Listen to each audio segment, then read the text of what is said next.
అసెంబ్లీలో మంత్రి కోమటిరెడ్డి వెంకటరెడ్డి మాట్లాడుతున్నారు. ప్రత్యక్ష ప్రసారం ద్వారా చూద్దాం.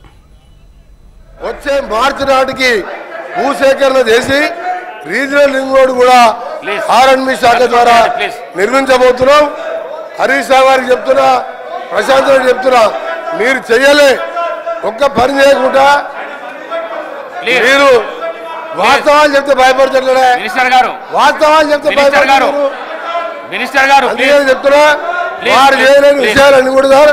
చివరిగా ట్రిపుల్ ఆర్ని రీజనల్ రింగ్ రోడ్ దాదాపు 38,000 కోట్లతోని వచ్చే 4 ఏళ్లలో పూర్తి చేసి హైదరాబాద్ ని ప్రపంచ పటంలో పెట్టాలనేదే మా ప్రభుత్వ లక్ష్యం. థ్యాంక్ యూ అధ్యక్ష. గౌరవ శాసనసభ్యురాలు శ్రీమతి సబితా ఇంద్రారెడ్డి గారు.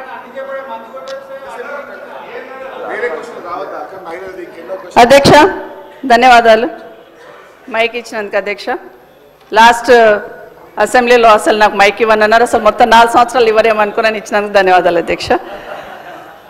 అధ్యక్ష ఈరోజు గౌరవ మంత్రి గారు సమాధానం చెప్తూ కామారెడ్డి జాతీయ రహదారి గురించి, కరీంనగర్ కామారెడ్డి ఎల్లారెడ్డి గురించి అడిగారు అధ్యక్ష.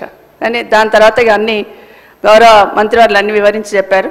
కానీ ఒకటి, మీరు పోతున్న రోడ్డు కానీ నేను పోతున్న రోడ్డు కానీ ముఖ్యమంత్రి గారు పోతున్న రోడ్డు కానీ Bijapur to Hyderabad to Bijapur road అధ్యక్ష మన్నెగూడ నుండి బీజాపూర్ వరకు కంప్లీట్ అయింది. ఈ రోడ్ కూడా శాంక్షన్ వచ్చి 2 సంవత్సరాలు అయిపోయింది. ఎన్నికల కన్నా ముందే ల్యాండ్ అక్విజిషన్ 1300 కోట్లు పెట్టి ల్యాండ్ అక్విజిషన్ కూడా కంప్లీట్ చేస్తున్నాం. గౌరవ మంత్రి గారు ఇప్పుడు వచ్చినాక ఏదో ల్యాండ్ అక్విజిషన్ చేసినామని చెప్తున్నారు.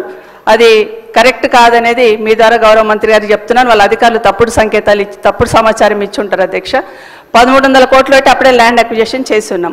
కానీ ఎందుకు ఆగింది అనేది, అక్కడ ఎంతమంది ప్రాణాలు పోతున్నాయని మనందరికీ తెలుసు అధ్యక్ష. 2 రోజులకు ఒక యాక్సిడెంట్ అవుతుంది, ఎంతమంది ప్రాణాలు పోతున్నాయి. ఎన్జిటీలో కేసు వేసిండ్రు అధ్యక్ష. ఎన్జిటీలో కేసు వేసినప్పుడు అధికారులు కరెక్ట్ అయిన ఇన్ఫర్మేషన్ ఇచ్చి దాన్ని స్టే వెకేట్ చేయించాలి అధ్యక్ష.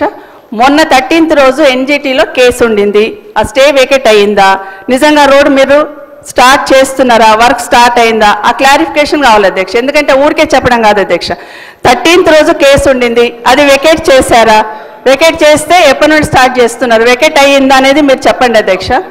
ఎందుకంటే అది కరెక్ట్గా స్టార్ట్ కాలేదు అధ్యక్ష. నేను మొన్న యాక్సిడెంట్ అయినప్పుడు గౌరవ కలెక్టర్ గారితో మాట్లాడి కనీసం సైడ్ బంప్స్ అన్న క్లియర్ చేయండి, గడ్డితోని యాక్సిడెంట్ అవుతుంది అది తీయండి అంటే అది మాత్రమే క్లియర్ చేస్తున్నారు తప్పిస్తే రోడ్ స్టార్ట్ అయింది కాదు అధ్యక్ష. అది స్టార్ట్ కానే కాదు. ఒకవేళ నిజంగానే చెట్లు తొలగించడానికి ఇబ్బంది ఉందన్నప్పుడు చెట్లు లేని దగ్గరనైనా రోడ్డు చేస్తామనన్నా క్లారిఫికేషన్ తీసుకొని ఎన్జిటి దగ్గర పర్మిషన్ తీసుకున్నా స్టార్ట్ చేయాలి అధ్యక్ష. మీకు తెలుసు అధ్యక్ష ఎన్ని యాక్సిడెంట్లు అవుతున్నాయి. దయచేసి ఆ రోడ్ మీద క్లారిఫికేషన్ అని గౌరవ మంత్రి గారిని కోరుతా ఉన్నాను అధ్యక్ష. ఇది ఒక్కటే ప్రశ్నకు పరిమితమై జవాబు చెప్పండి సభ్యురాలు ప్లీజ్. అంటే సార్ ఎప్పుడు కూడా హౌస్ ద్వారా మీ ద్వారా హౌస్ ద్వారా ప్రజలను మిస్గైడ్ చేయొద్దు. ప్రాజెక్ట్ కాస్ట్ ఈజ్ 800 కోట్లు, ల్యాండ్ ఎక్విజిషన్కు 1300 కోట్లు వాళ్ళ ప్రభుత్వంలో చెల్లించిన అధ్యక్ష. నిజంగా చెప్పడానికన్నా 130 కోట్లు ల్యాండ్ ఎక్విజిషన్ పే చేసిండు. అప్పటికి అపాయింటెడ్ డేట్ రాలేదు. ఎన్జిటీలో స్టే ఉన్నది. స్టే మన వెకేట్ చేపించి స్టే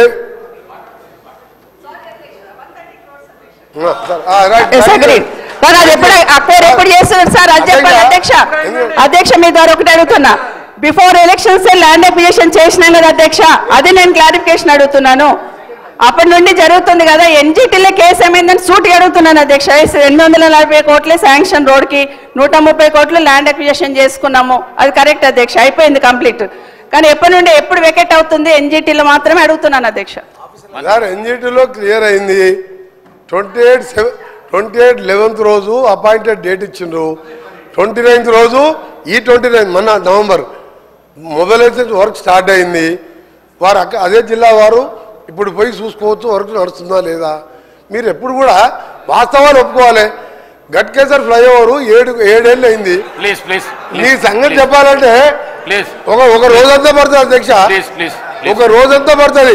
అన్ని అబద్ధాలే. ఒక్క మంచి పని చేయకుండా రాష్ట్రాన్ని 100 ఏళ్ళ విధ్వంసం సృష్టించి వీళ్ళు ఓ రోజు బేడీలు వేసుకుంటారు. బేడీలు వేస్తారు పోలీసు వాళ్ళు అధ్యక్ష, పోలీసు వాళ్ళు వేస్తారు. రేపే మాపే పోలీసు వాళ్ళు బేడీలు వేస్తారు. వాళ్ళు బేడీలు వేసుకునేది ఆ బేడీలో ఫోటో చూస్తే ఒకరి ద్వారా ఆ బేడీలో ఫోటో చూస్తే అసలు బేడీలు వేసుకునేది ఇద్దరు, వాళ్ళు బేడీలు వేసుకోలేదు.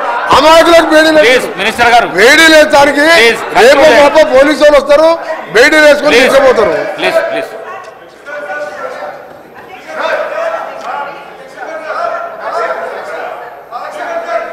హరీష్ రావు గారు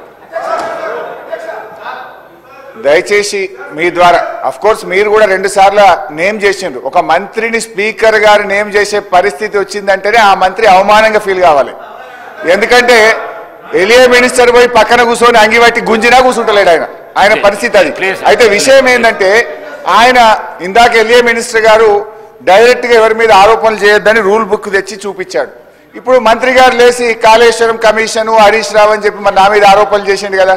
శుద్ధులు నాకే చెప్పడం కాదు, శుద్ధులు అందరికీ చెప్పడం కూడా శ్రీధర్ బాబు గారు నేర్చుకోవాలి. ఇప్పుడు ఆ విషయం కూడా మంత్రి గారు నా మీద చేసిన ఆరోపణల మీద చర్చ పెట్టండి, ఆన్సర్ ఇస్తా. మరి ఆయన వెంకటరెడ్డి గారి కమిషన్ లిస్టు చదవమంటే నేను చదువుతా. కాకపోతే నాకు విజ్ఞత ఉంది, నోటీస్ ఇచ్చి చదువుతా. దయచేసి వారు మాట్లాడినటువంటి అన్ని వ్యాఖ్యలు, ప్రశ్నకు సంబంధం లేని వ్యాఖ్యలన్నీ కూడా సభ రికార్డుల నుంచి తొలగించాలని మీ ద్వారా కోరుతున్నా. శ్రీధర్ బాబు గారు మా గురించే లేచి చెప్పడం కాదు, మీ మంత్రులు మీ సభ్యులు తప్పు చేసినప్పుడు కూడా మీరు లేచి చెప్పడం మీ బాధ్యత.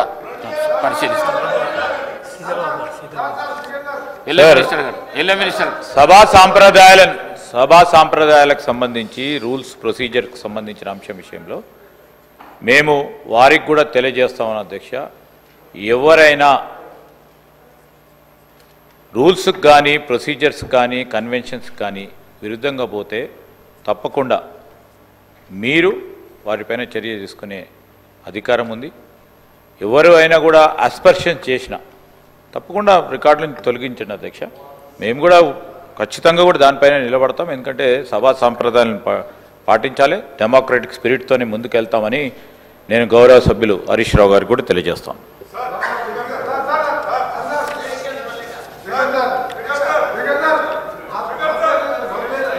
సమయం 11 అయింది.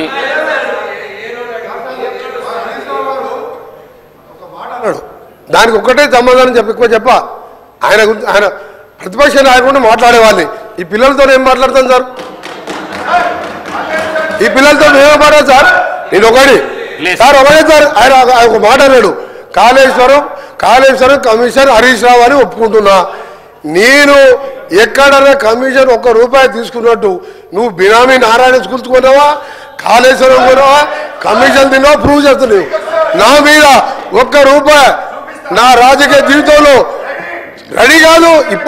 ఇప్పుడు పోదాం, అబ్జెక్ట్ చేయండి. అరే నువ్వు చిన్న మావజాటు అల్లుడిగా 10,000 కోట్లు దోచుకున్న దొంగ, వీళ్ళు మాట్లాడు అధ్యక్ష నా గురించి. గౌరవ స్పీకర్ గారికి కోరుతా ఉన్నా అధ్యక్ష, హౌస్ ఆర్డర్లు పెట్టేసే కార్యక్రమం చేయాలి. ఎవరైనా ఏ అస్పర్షన్స్ అయినా అటు నుంచి వచ్చినా ఇటు నుంచి వచ్చినా సార్, వీఆర్ వెరీ క్లియర్. మనం సభా సాంప్రదాయాలను పాటించాలా.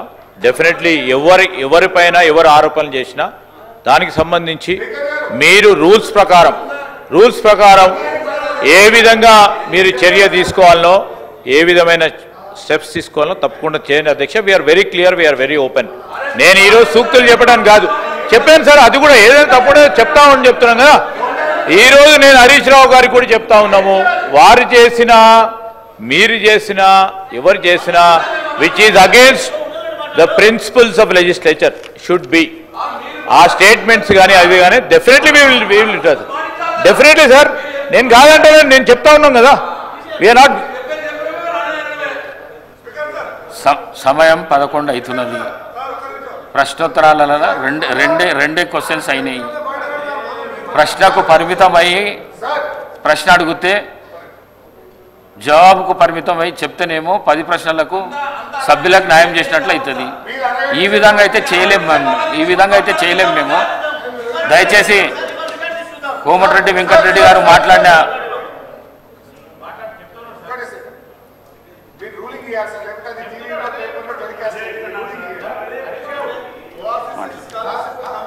స్పీకర్ సార్, నాది ఒక్కటే రిక్వెస్ట్ మీది, దయచేసి మీరు ఇక్కడ రూలింగ్ ఇస్తేనే సభ రికార్డు నుంచి తొలగిస్తున్నామంటే అది టీవీలో పేపర్లలో టెలికాస్ట్ కాదు, అదర్వైజ్ ఇబ్బంది అవుతుంది. ఇంకొక చిన్న సబ్మిషన్ సార్, మనం నార్మల్గా రోడ్ల మీద డ్రంక్ అండ్ డ్రైవ్ టెస్ట్ చేస్తాము, ఇప్పుడు అసెంబ్లీలో కూడా బయట డ్రంక్ అండ్ డ్రైవ్ టెస్ట్ చేయాల్సిన అవసరం కనబడతా ఉంది. కొంతమంది సభ్యులు పొద్దున్నే బాగా డ్రంక్ చేసి సభలోకి రావడం వల్ల వాళ్ళు ఏం మాట్లాడుతుందో సోయి లేకుండా మాట్లాడే పరిస్థితి వచ్చింది.